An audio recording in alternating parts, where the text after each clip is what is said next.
Okay, I'm back. Sorry about that. It's a crazy day. I'm working on cameras at one of our buildings, and I need to tend some wire leads like this for the connector I'm going to use. I don't like to. See, that don't look very good.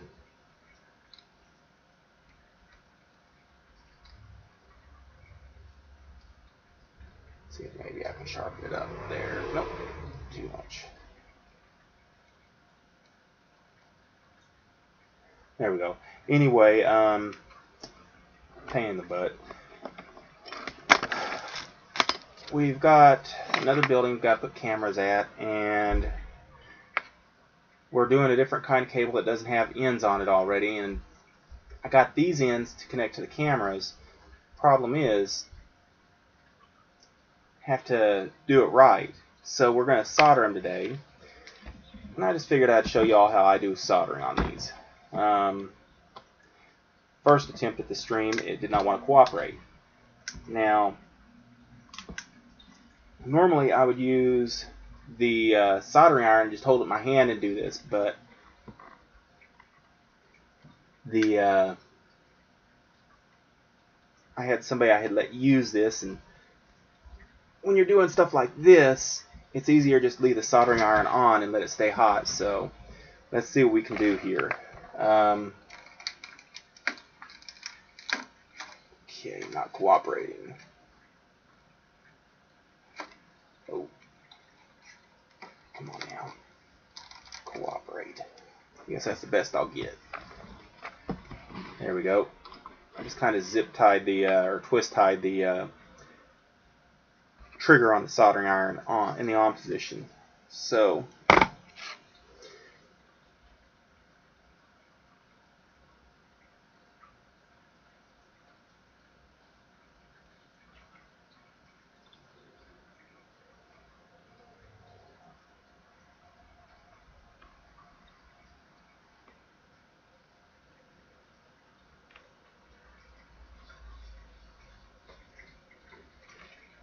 okay. Now I'm using a good rosin core solder for this, because it works so much better when you're using a good rosin core. Now I don't go with the lead free because lead free doesn't flow as well when you're doing this kind of stuff.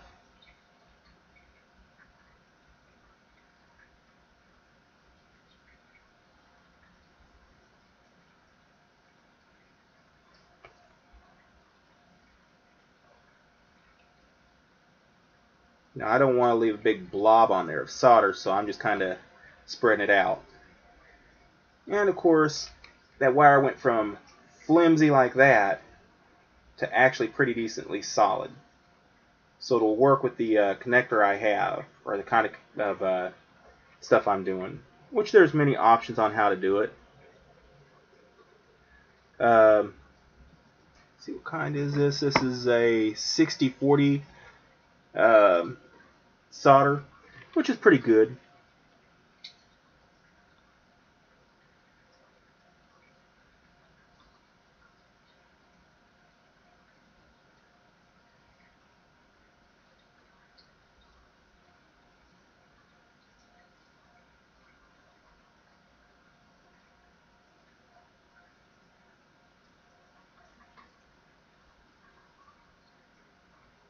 Looks like I'm going to have to buy me a new tip for my soldering iron.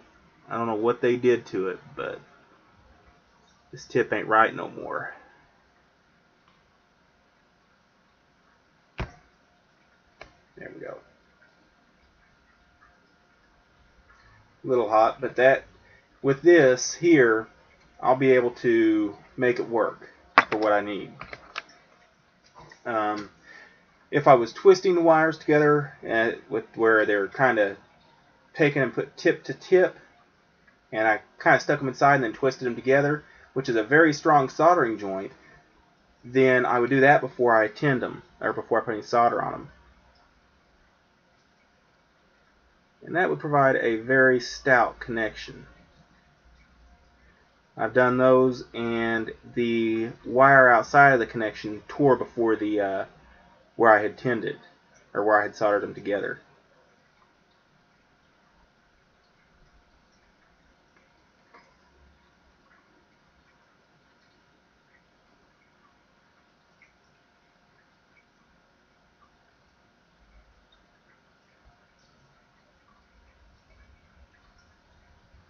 There we go.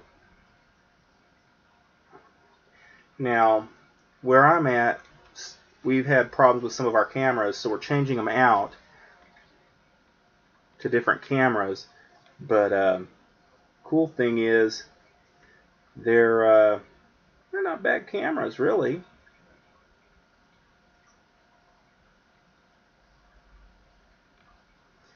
One of the cameras we're changing out, we're going to one that does the pan tilt zoom function, and I'll show more on that in another video.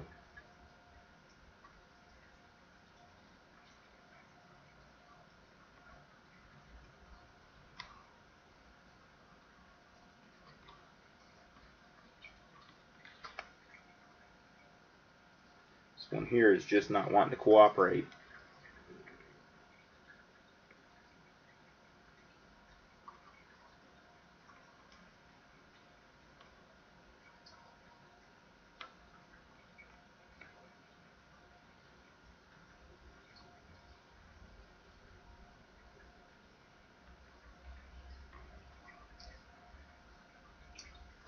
Okay, that one's tinned. It's easier to tin several of these in a row than just tin just the one and then come back and tin another one, and so on.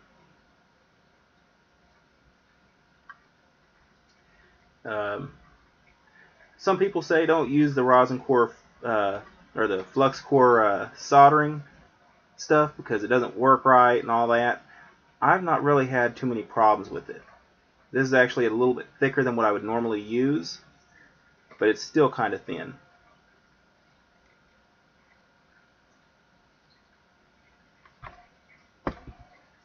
There we go. That one did pretty good. But yeah, and I'm using a push-in style connector for to connect these to the wire leads going up to it. And those are actually pretty good.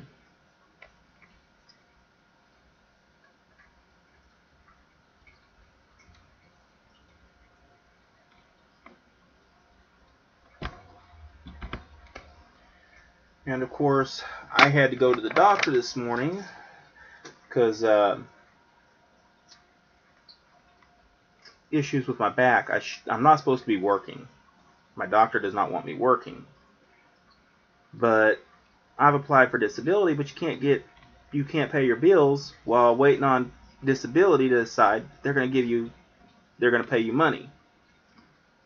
So despite the fact that I'm not supposed to be working according to my doctor, I'm still trying to as much as possible. Because number one, I've got bills to pay. Number two,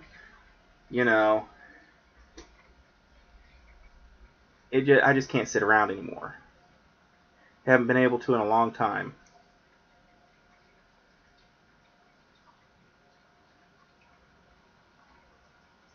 Let go.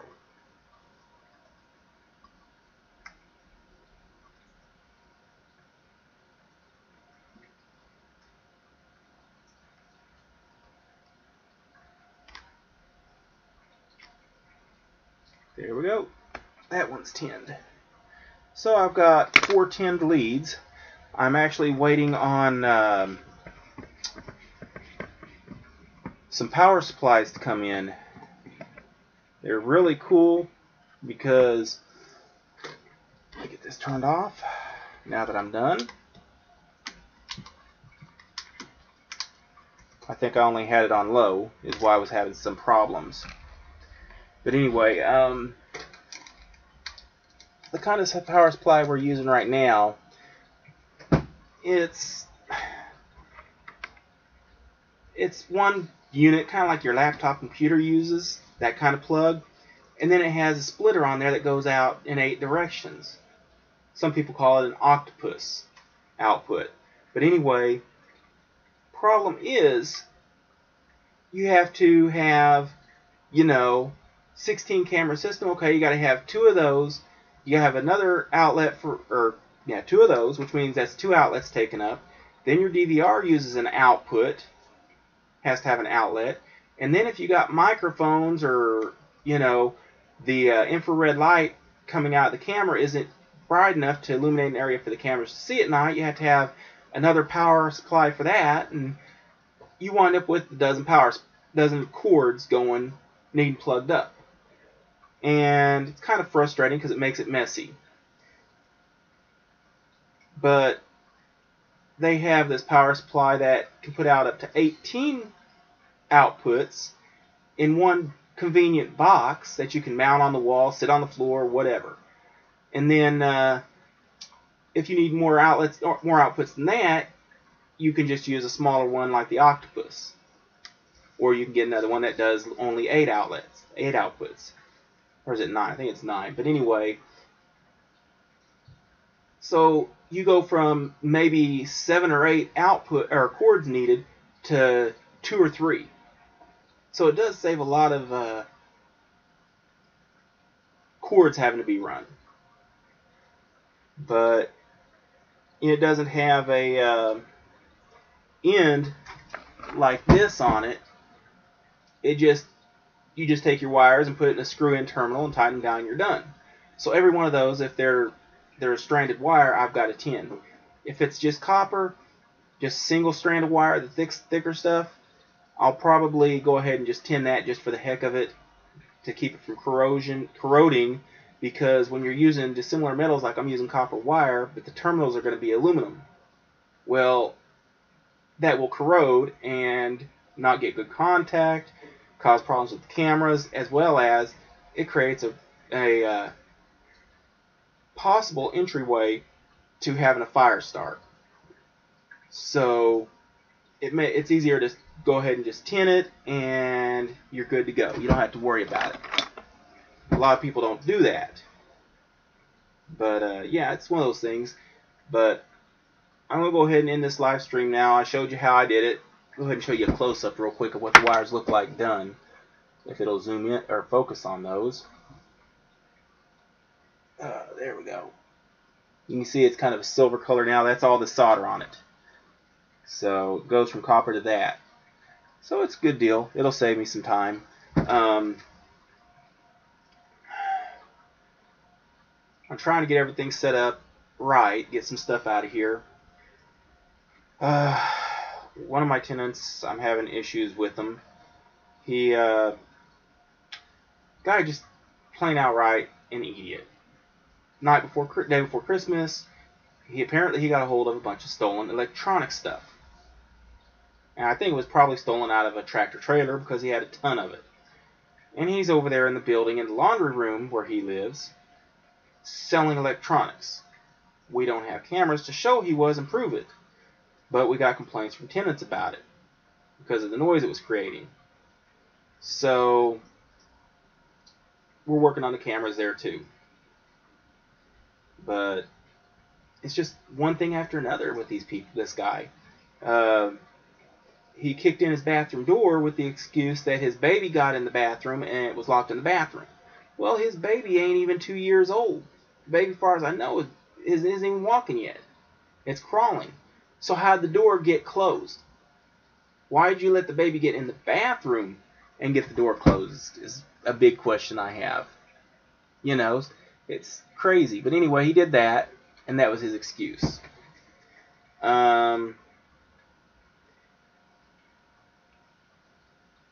That's so he can try to make it so he justify his actions so he doesn't have to pay for the door. But either way, he's got to pay for it because he was the one who damaged it. His blinds in his apartment, nothing wrong with them when he moved in that we could see. Okay?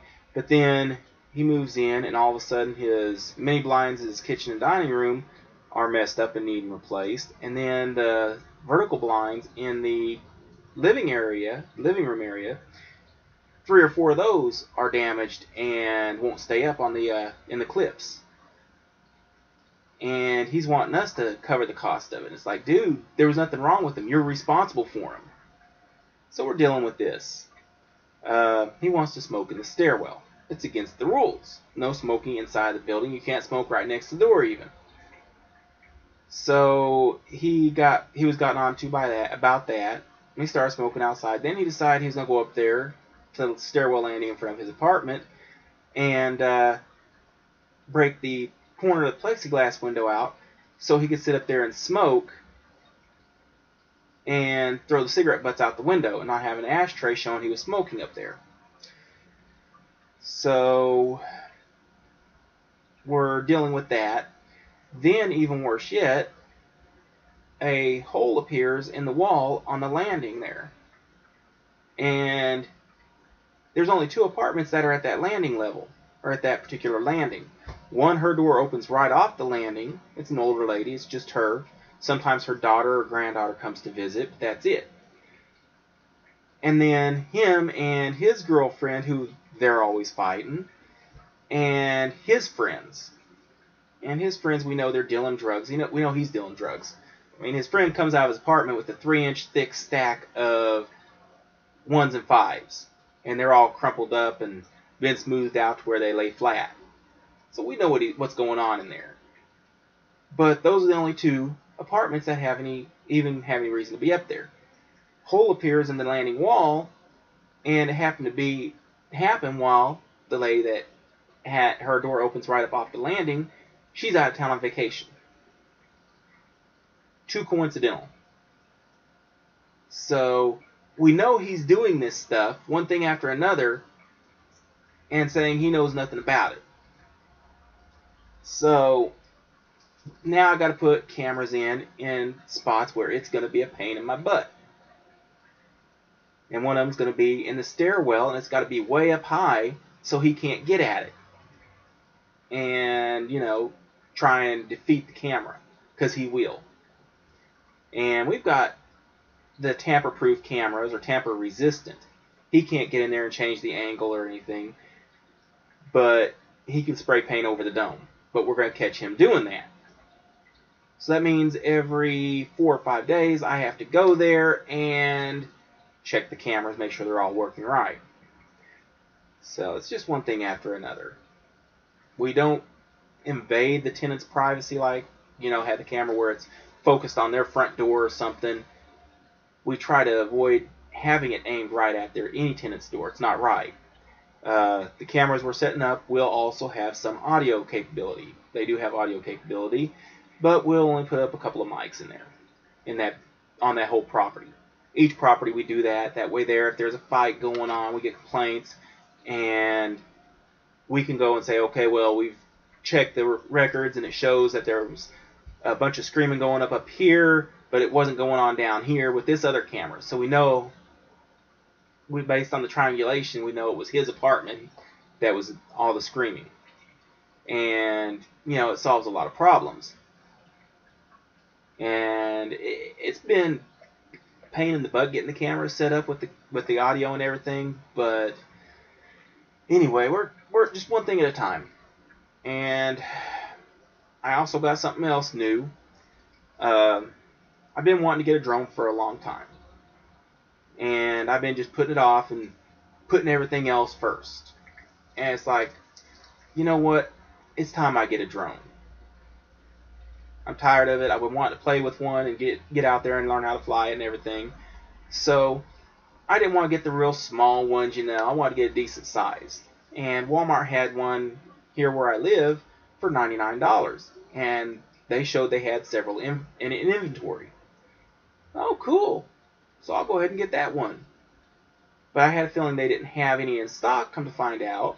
I was kind of suspecting that. And there was another one right next to it for $116. Okay, I can deal with the extra $16, $17. No big deal. Okay. Well, I get there. They don't have either one. The only one they had in inventory that was big like that, other than the kids' ones, was $179 plus tax. And I didn't want to spend that much, you know. That was more than I wanted to spend. Significantly more. But anyway, I went ahead and called the store and asked to speak to the manager. I'm going to go ahead and get the inventory situation resolved so it shows they don't have any in stock other than the one for the display. Which means it would show they only had one instead of 3 or 4. And the person that answers the phone at the store is in the fitting room area. She answers the phone and she says, "Oh, okay, hang on a minute and I'll transfer you." I never get transferred. I'm just put on hold. And I sit there for over 10 minutes. So I hang up and call right back. And it rings and rings and rings. And all of a sudden you hear it picked up. You hear the noises from the store because I'm hearing the noise at the exact same time on my phone. And click. Not a word spoken. She just hung up. Okay. Now I'm getting a little aggravated. I try to call back. I'm walking over to the fitting room to see what's going on over there. And it rings and rings and rings. I walk over there. And it's an older black lady. She's sitting there behind the counter where she's supposed to be, other than letting people in the fitting room. There's no line for the fitting rooms, nothing going on. She's sitting there looking down. It looks like she's looking at a magazine while the phone's ringing. One of her co-workers that was over there doing fronting the shelves and stuff for the inventory area, for that area, she walks over there. She looks over the counter, walks back and goes back to work. Doesn't answer the phone, nothing. Okay, now I'm really upset. There was another lady, but she was further away. I went over there and I told her what was going on. And she's like, "Let me see if there's anybody over there." She walks back. She says, "Yeah, she's sitting right there looking down. I don't know what she's doing." I said, "Okay, that's fine. I'm going to handle this. And it's probably not going to be very good for this lady." I turned around, walked up front, and I got the store manager. I got one of the employees to get the other employees to get the store manager over there. She came over there, and I told her what all had happened, and she's like, "Oh God, that she was unhappy as can be." So she went ahead and gave me a discount for what I had been through with the inventory issue with the drones, and then with the employee. Okay. So I went ahead and got the more expensive drone, and didn't spend as much more, but it still was more than I really wanted to spend. But she went over to the fitting room while I was headed back to the electronics to go ahead and grab the drone, and I don't know what happened, but she came back over to electronics so I could pay for that there, so she could go ahead and do the override on the price. And she was still upset with the way the lady had done it. It was obvious that she was just keeping quiet. But I wouldn't doubt if I had walked back over there on my way out of the store that the lady that was over there wasn't sitting there looking down, nothing. She was sitting there looking out and watching the customers around her because she got her butt chewed. And I imagine she got wrote up as well. I wouldn't doubt that the CSM called her and back and, "Hey, I've got to write you up. You did wrong, da-da-da." But, yeah, it was one of those things. Not sure what's going on with this, but the picture y'all are seeing is extremely blurry. And what I'm seeing through my OSB or whatever it is, broadcast or open source broadcasting app, I'm seeing it crystal clear on there, but what I'm seeing from you guys, from your point of view, it's a little blurry. So there's something going on here. I don't know what it is. Let's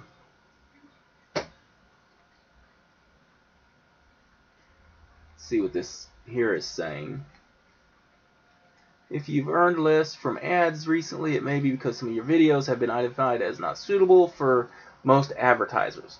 And that's going on a lot. So, yeah, there's one YouTube couple. They don't curse in their videos. They keep it clean. There's nothing inappropriate that could be deemed as possible harmful themselves or anybody else. I mean, this follows every single YouTube guideline. In every single video, YouTube marks their video as not suitable for all advertisers and won't let them monetize it. And then they have to appeal it, And then a human being has to look at the video and check it and see what's going on. And YouTube won't tell them, say, hey, look, we're having issues with this. They won't say, they don't do nothing. So I don't know what's going on. It's like, what can you do, though?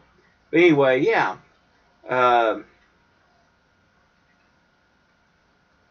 I know things are going crazy right now, but I got to get these couple of cameras swapped out and get going again because I got a lot to do today. And I still got to work over there at this other building. I'm trying to get stuff set up to where I can do some recording and get y'all some video footage of what I'm doing. Unfortunately, the camera I've got right now is being a pain in my butt. If I put it on charge, it won't let me record. So I have to charge the batteries up, or charge it up, and not record. And then the batteries don't last long at all. I get like 15 minutes of video and that's it. So I've got to get some more batteries for that, as well as the drone, and those are about 50 to 60 bucks a pop, if you can find them.